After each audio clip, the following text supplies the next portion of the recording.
Greetings and welcome. I am Joffrey, and today I'm doing a bit of an unscripted rant, but with a couple partners today. This being Nemcraft and the Darkest Light from my Discord server.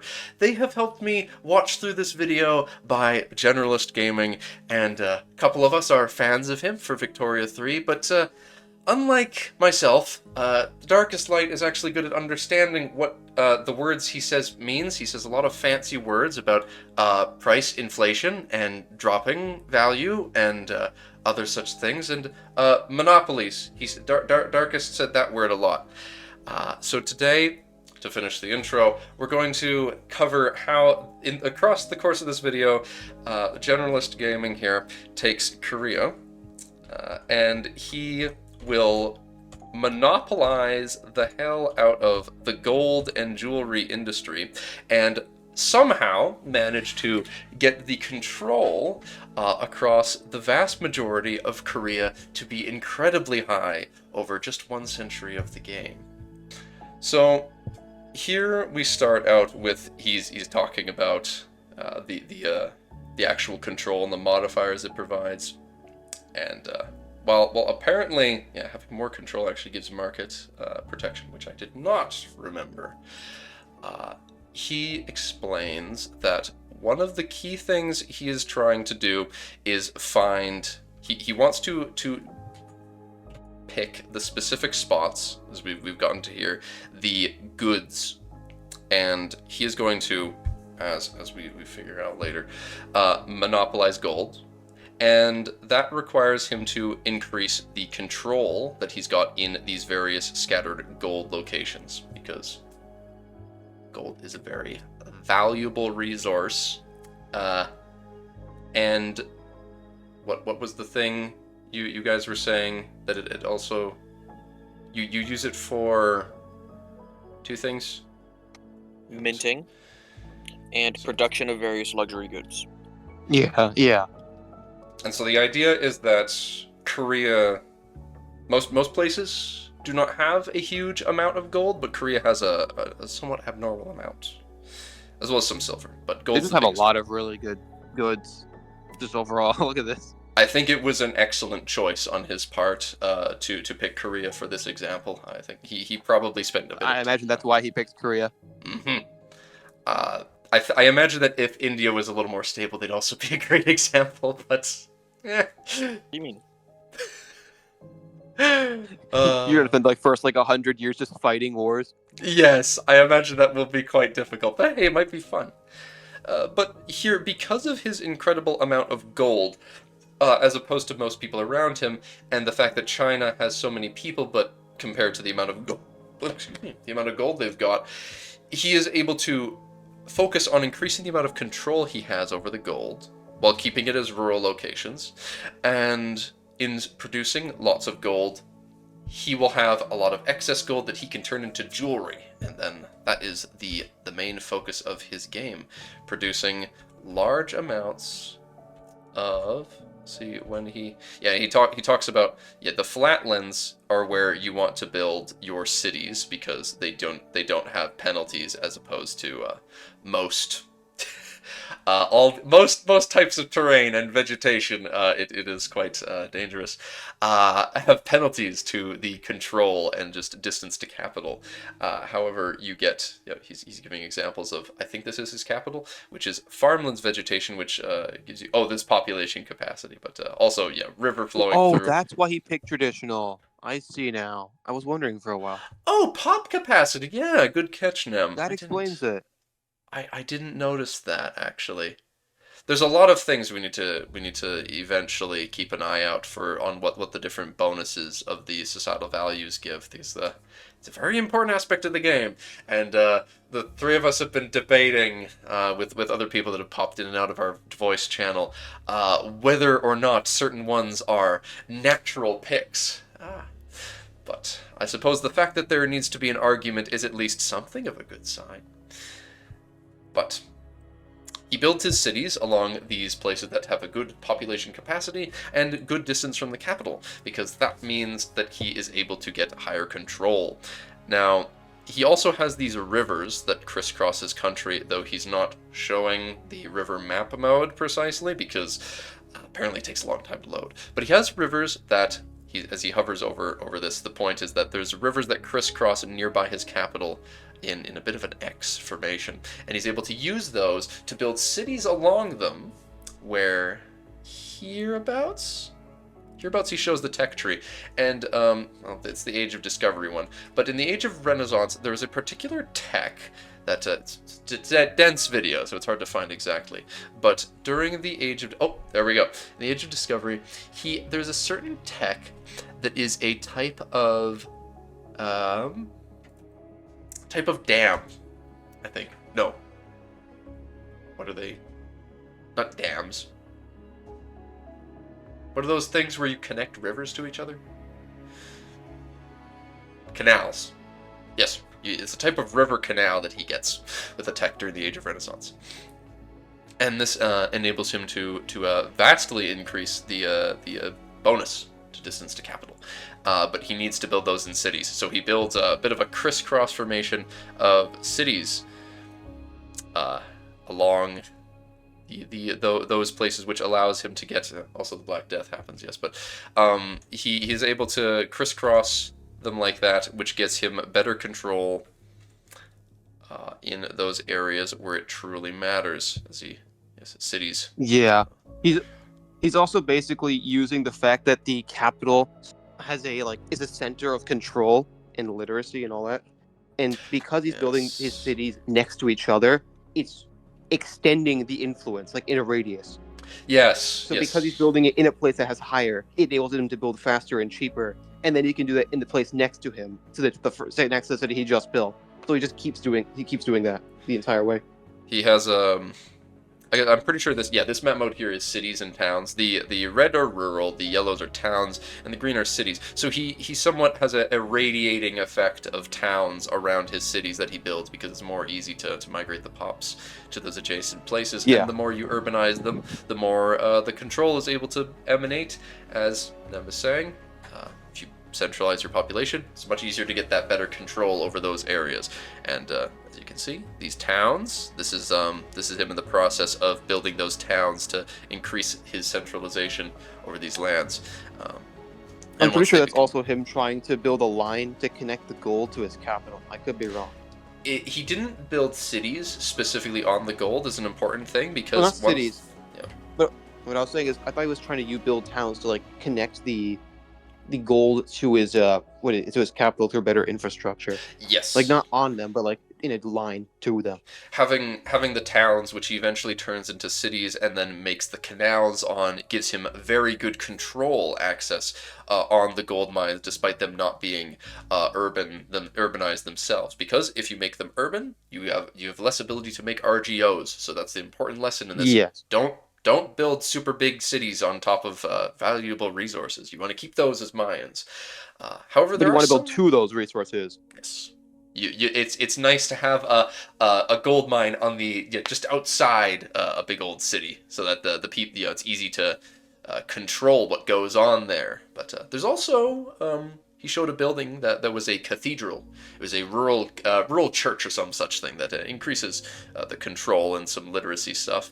But it only is available in rural buildings. There's a huge emphasis on a difference between buildings that can only be made in certain types of buildings. And I'm kind of curious, maybe when it comes to modding, people will be able to make a fourth tier, for example, of buildings. But that is another topic entirely. He also expands he conquers northwards into the Liaoyang market, which it complicates things, to put it mildly, because he no longer that land is no longer within his primary market, so all the prices of goods is completely different there. He'd need to move stuff between them. Yeah, he's got to manage both markets at the same time.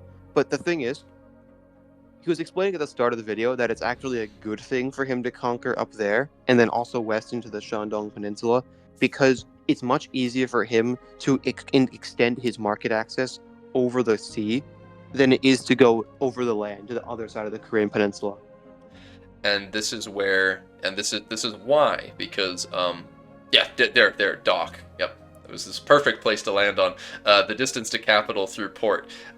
It's very easy to increase because as much as we're discussing building canals, urbanizing stuff, it is much easier if you build docks and get your barks, these light ships, to increase your maritime presence, to increase control over the sea. So yes, he takes the Shandong Peninsula, and as well as Beijing, and he very emphasizes over the game trying to increase control over the whole over this whole bay. He's already conquered that. Problem is that this is the control. So it starts very bad, but once he over time increases, he first needs to send a lot of his own people there and culturally convert it and such, so that it's able to become a core, which helps. But and all that takes time. But the point is that, relatively speaking, it's a lot easier to get control over the seas than it is to go through a mountain, for example. And in some cases, his control, even at the later stages, a century into the game, he'll still be, in some cases, using boats to project his control around to the other side of the peninsula than through his road network. The reason why he was building the canal was because he wants to get to the other side of the Korean, the other sea, on the east side of the Korean peninsula, and extend his control that way. So in both cases, he wants to use the sea. Just the canal lets him get to the other sea and still have 100% control. And of course, as we mentioned, to get better access to those luxuries that are those raw luxury goods that are up in the highlands of the interior that it's harder to get control of. So yes. Build the population centers there. The literacy, as Nemcraft had also mentioned, yes, he's developing up the literacy a ton in this core part of his lands, where he is using economies of scale. In one of his cities, he is building an absolute ton. I think it's his capital. He's building an absolute ton of jewelsmiths, because the more jewelsmiths guilds you put in the same spot, the more they're able to compound over each other and make things much more efficiently. And the same in another city. In the area, he's building tools, and then these extensions of these cities and canals are able to get him access to that iron and gold that's deeper into the country. He also uses pearls, I think, on the coast somewhere to augment his jewelry to make it produce more at a time. But that's a later thing, yes. You guys recording this on stream? Yes, we are, exactly. This is a Okay. we are in the middle of a bit of a rant, the video that I will be posting, where we're trying to explain what is going on in the Generalist gaming video, where he's talking about the economy, because it's very confusing. About the economy, the first thing he wants to do is deal with the price of wood. Yeah. I'm pretty sure that came before the gold. So yeah, what he wants to do is to start building cities and towns in his area. He collapses the price of wood, makes it extremely cheap, and when it's at its cheapest, he spams like 10 buildings at the same time. And he takes loans to build all of those. And here, apparently, I thought that he was making gold more expensive, but I seem to have misunderstood it. He's made gold extremely cheap. So the gold is cheap at the start. It's cheaper. Okay. Yeah. It's cheap at the Once he starts his mass production of jewelry, that he starts saying that, like, oh, we got this from minus 40% to minus 30% now, so it's going up in price. Okay, and then he just keeps doing that until it suddenly becomes more than the base price. Is that true? Sorry? That's the gist of it. Okay. Because, so yeah, at the start, he gets better access to the gold and produces more of it.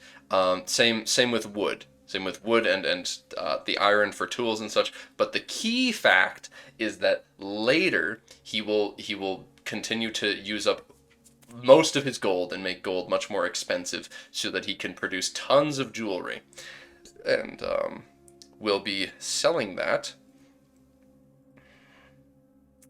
Yeah, the way he explained it is that his plans are all in stages. So the first stage is just getting the funds to actually build all your buildings and make it as efficient as possible and as cheap as possible. Which is wood. as you were saying. So Yes. you need to have tons of wood in your market, and you need to get better access to that wood, and that is all required for you to begin making all the other buildings, because that is the most important resource for constructing buildings. Stone, masonry, I think it's called, is the resource you make with wood and stone. That is an also crucial resource. That you'll need to get lots of. Just get it's that same concept of Victoria 3, I suppose. You need to get tons of access to the resources that you'll need to start the industrialization process, or in this case, the process of constructing a civilization, I guess. Though tools still exist, as just like in Vic, I guess. But yeah, here is the actual Jewelers Guild, which part of the beauty of this is the fact that you'll input the 0.4 units of gold, which silver is it's less efficient, but you can use silver too. 0.4 units of gold to output a single unit of jewelry. Jewelry on its own, it has a base value of half as much as gold, but you're using less than half of 1 gold to make the jewelry. And jewelry, the other key thing that Darkest has implanted in my head over and over again, is the fact that jewelry is much, much, much, much lighter. It's at least half as light, if not more. It's probably more than half as light as gold. And that is crucial, because it means that you can ship it through markets way easier. So you don't want to be selling the gold because it's way more inefficient. You want to be turning it into jewelry, which on its own is just a better price for the value, because you use less than half of gold to make it. So it stimulates your economy, is the point. You're having your people, you can tax your people on the jewels that they're producing, and then they sell it to other markets where it's not going to be quite as valuable, because it becomes very cheap in your own market, but you can sell it to other markets, like China, because there's a lot of people in China and they don't have enough gold to make jewelry. So Yeah, if you just sold it in your own market, the money only circulates from your citizens into your leader's pocket, basically. But if you're sending them if you're selling it in foreign markets and then paying for the gold to Koreans merchants, you're effectively taking money from the Chinese citizens or other foreign citizens in other markets and moving them into your citizens, making your people richer, and then you can tax them for more money. So at the end of the day, the gold-related stuff is a much more high-end, niche example of stuff that you can do with the economy that's really getting into the mindset of messing around with supply and demand. The control, the things that players need to really worry about are more the things discussed about getting cheaper wood and other construction materials for just getting started producing the things you need, and the maritime presence and other such things.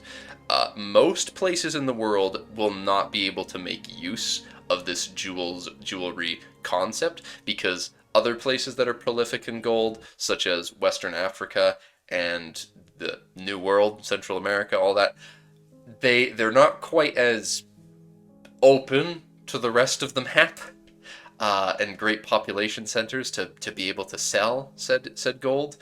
In Mali, you've got lots of markets near you could theoretically sell it to, but they're all tribes, so they don't really care. You're just about the only person in West Africa who wants that gold, so you need to sell it very inefficiently up north across the Sahara, which is not easy to do. But hey, I bet you could cook on something with a similar concept like that. Similarly, Kanem to your east has alum, I think, is their special resource that not many people have access to. But earlier, the big one we were discussing before we turned on the recording was Genoa and Venice want to do the similar concept of controlling the supply of a good, in so much as they are trying to stranglehold of all the market centers and maritime access in the Mediterranean and Black Seas, so that they can control where the silks and spices are being sent, at least at the early game. Because, fun fact, as Dark has elaborated on earlier, the reason that the Venice and Genoa collapsed a little bit later on during the Age of Exploration is because they didn't diversify their economies. So once the New World was discovered, and suddenly people had new access to various resources, as they could just go around Africa, instead of paying Genoa's extortionate fees, they stopped being as valuable. So you can early game make some big waves with Genoa and Venice like that, but you have to expand your plans later on. While Korea, you have a very, it seems, you have a very consistent strategy that can work here. But everyone is going to want to make use of getting really cheap access to the basic resources. What else? What else is there to be showing as we get closer to the end of the video? There's the rural cathedral, which I had mentioned earlier as a building you can only make in rural territories, and as a result, and it goes away if that place gets upgraded to a town. So you will want to build these for extra control in those places that have good natural resources. You would not want to urbanize later on. Because again, urbanizing something, even making it a town, reduces the maximum amount of levels that your resource gathering operation can have.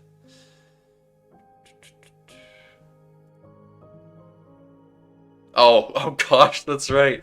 And he was stealthily colonizing. He didn't discuss it a whole lot, but he'd been colonizing this whole time, which is something we really need to learn more about, because I had originally been under the impression that you could not colonize or explore overseas until you had researched, until you'd gotten the New World institution. But he discovers the New World in 1380, I think, which is a little odd. Joffrey, Yes. you don't understand my reaction when he didn't even explain it. Saying he didn't explain it is the biggest understatement. we were watching the video. He just says, "Oh yeah, I discovered the New World." Anyway. I discovered the New World. It's a jump cut.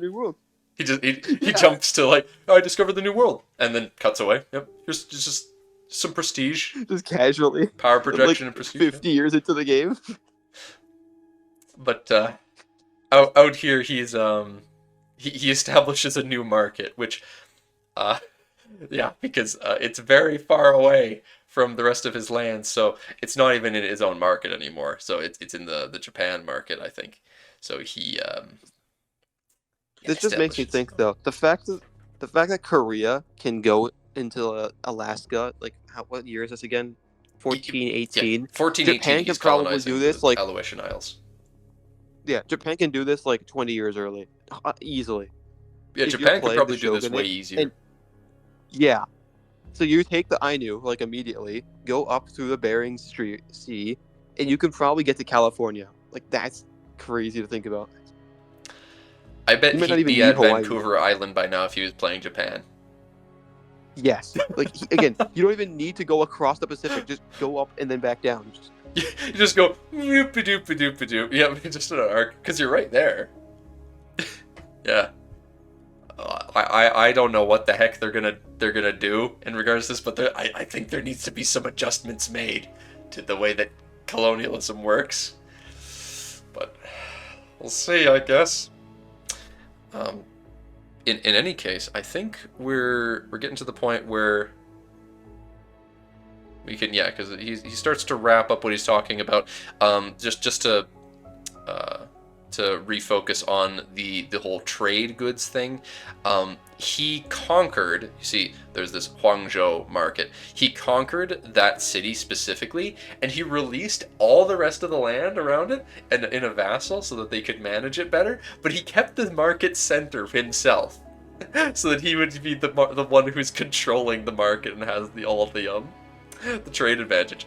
I'm assuming that these two here, the county of Ningbo and Wenzhou, I'm assuming both of these are his subjects that he released in the area that have this market trade advantage. Yeah, but yeah, because that's interesting.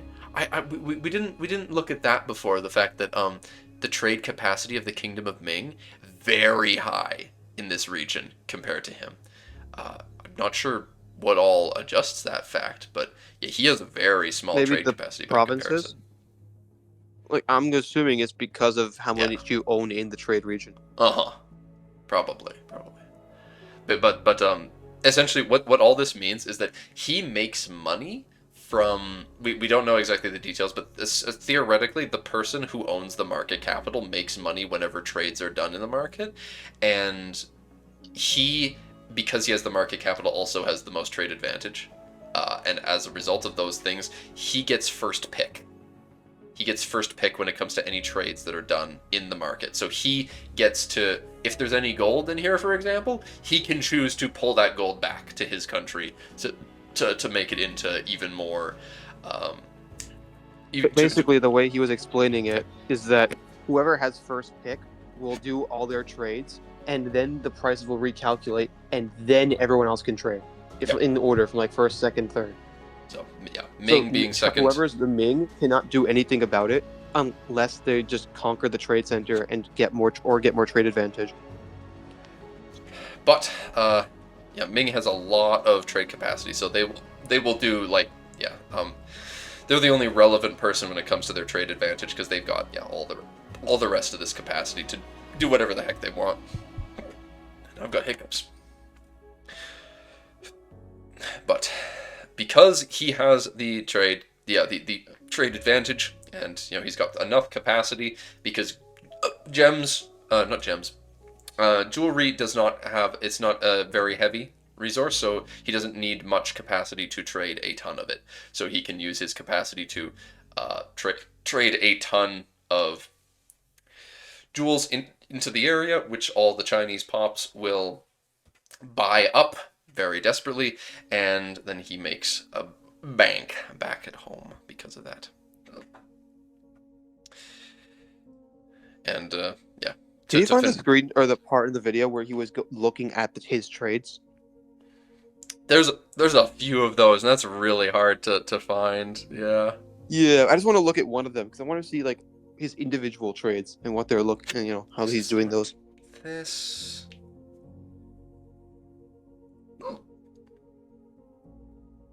Close, but not quite. That's when he's making the new market. No, that's building market villages. Still market villages. I don't know. I don't know if we can find that. That's fair. And now I've got my hiccups aren't going away. Economy trading. Oh, here it is. You found it. But he scrolled down. This totally is his trading. See, Inju to this and that. Because he's sending all this. Yeah, he's doing a all this lot of jewelry. exporting, and those make money. Inju to something else. There's so many of them that are all just. Oh wait, he's actually got one where he's sending gold from Inju to something else. To Thang Let's Long. see. What the hell? He's sending gold to Vietnam? Weird. Huh. I thought I understood what he was doing. Maybe I didn't. Maybe after all of this, we are nothing but students to the master, the general himself. He understands what he's saying, though.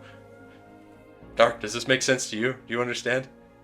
Any wisdom to add as to why he's sending gold Why is to he selling gold? He's sending gold to Vietnam? I don't think he cares too much about Vietnam. Is it profitable? I guess it's just because it's profitable. He's making money there. But Okay. our whole understanding was that he didn't want to sell it to outside countries. No. He wouldn't want to sell it to the market he's selling his jewelry in. Yeah. Okay. So I guess the point So I is guess he's it's not. an unrelated country, then it's fine. He hasn't made it to Vietnam yet. Once he gets to Vietnam and starts selling them jewelry, then he won't want to sell them gold anymore. Okay. But for now, they'll pay a premium price for all that gold. Because, like, for example, you can see him buying dyes and then selling, like, silk. So he's trying to get more of the raw goods into his country, generally speaking. But I guess this Yeah. gold trade would be an exception to Yeah, that. he's getting lots of dyes that he's pulling into his country. Yeah, and he's and also buying silk. furs and other raw goods. Akita to Inju as well. Lots of silk. Hemp too, yeah. Beijing Lots of things. Lots of things. He's selling iron. Yeah, and then he's selling more finished goods. Fine. So yeah, he's buying silk. I think this is silk. Maybe it's cotton. That's wool. But the point is, he's pulling a lot of these raw goods in, like silk and cotton, and then it's producing silk. It seems, or not silk. This is fine cloth, and then he's selling that fine cloth. He's also selling armaments. Interestingly. But look at the slider. Look how many trades he's doing. That's why he's making like 1,000 ducats off of this. Yeah, that makes sense. I'm just so curious what it would be like. I want to see him do one of these videos where he does an economic focus on someone else. I want to see more. Yeah. I want to see what is Britain Wait, doing. Joffrey. What are the Dutch doing? I just realized something. Mm-hmm. The number on the right, is that the number of trades he's doing? Like, or how much or how big each trade is? I think so. It's something like that. Yeah, because for example, the 7 on the sending jewelry to, I can't pronounce that name, but towards the bottom. 18. And then 18 of on the furs. He's putting tons of yeah. I think it has something to do with volume. Okay. Tons of furs he's bringing from Akita, which is the northeastern one. That's the place up in Kamchatka and Ainu and stuff. Actually, if you pause the video or unpause it, does he go up and down on the slider?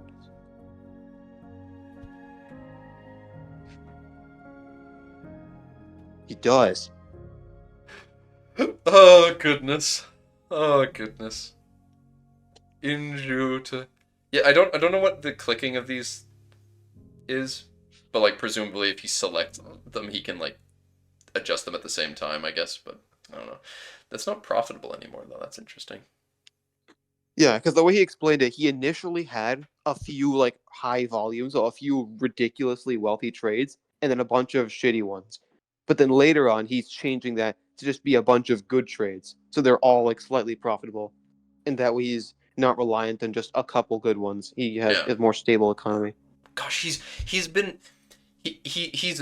buying and selling guns already too. It's crazy. This is 1412, and there's already cannons and like muskets. Well, I guess they'd be arquebus, but already those are being used. Yeah, it's still, which is cool. So, but I think that this rambling has gone on long enough. Wait, Joffrey, one more thing. Yes? Is the selected ones inside his country? They're all in... Yeah, they're all Inju to something else. No. Like, trading within his country from one province inside his country to another. That would not be the case because this one up here is called Liaoyang because it's always the name of the county. It's always the tile that is the market capital. So, well, they're all to Bonhala. Is Bonhala the one in Siberia? No, that's Akita. Oh, well, Akita is at least the... Yeah, because he hasn't made it yet. Yeah. That means that all his Siberian stuff is still... Oh, wait, no. Siberia, not like Kamchatka. Yeah, I don't know. 1949. What, it's hard to see. I need to see, like, he's got... Over here, he'll show the markets, right? At the end? No? It's tough, man. It's tough. Nah, that doesn't give us a look. But again, this has gone on plenty long. So I'll be ending this rambling here unless there's any more objections. No, feel free. Alright then. Thank you all for watching. I'll hope to see you next time when we presumably rant some more about one of these videos or other. Bye-bye!